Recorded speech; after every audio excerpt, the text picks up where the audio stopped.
Article 83 గురించి తెలుసుకుందామా? ఇది పార్లమెంట్ 2 సభల కాలపరిమితిని చెప్పే నియమం. మన పార్లమెంట్లోని 2 సభలకు 2 వేర్వేరు టైంలైన్స్ ఉన్నాయి.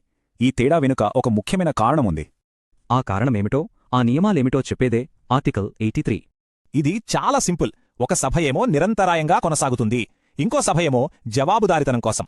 సరే, మొదట మనం శాశ్వత సభ అయిన రాజ్యసభ గురించి చూద్దాం. దీని అతిపెద్ద ప్రత్యేకత ఏంటంటే ఇది ఎప్పటికీ రద్దు కాదు. అందుకే పార్లమెంటుకు స్థిరత్వాన్ని ఇస్తుంది. అయితే శాశ్వత సభలో సభ్యులు ఎలా మారతారు? ప్రతి 2 ఏళ్లకోసారి 3వ వంతు సభ్యులు రిటైర్ అవుతారు. ఈ పద్ధతి వల్ల ఒక్కో సభ్యుడికి 6 ఏళ్ల పూర్తి పదవీకాలం ఉంటుంది. ఇప్పుడు పార్లమెంట్లోని మరోవైపు చూద్దాం, అదే లోక్సభ. రాజ్యసభకు భిన్నంగా లోక్సభ పదవీకాలం మొదటి సమావేశం నుంచి మొదలవుతుంది, కరెక్ట్గా 5 ఏళ్లు.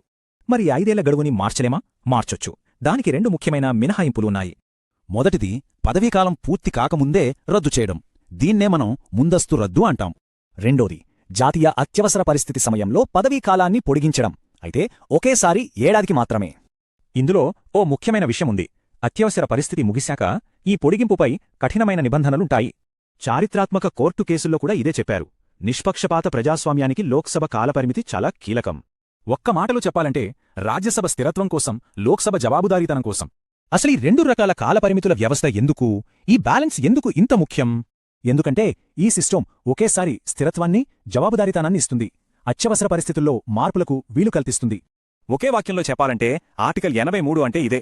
రాజ్యసభ శాశ్వతం, లోక్సభకు 5 ఏళ్ల కాలపరిమితే. చివరిగా ఒక ప్రశ్న. స్థిరత్వం, ప్రజాభీష్టం మధ్య ఈ బ్యాలెన్స్ ఒక ప్రజాస్వామ్యాన్ని ఎలా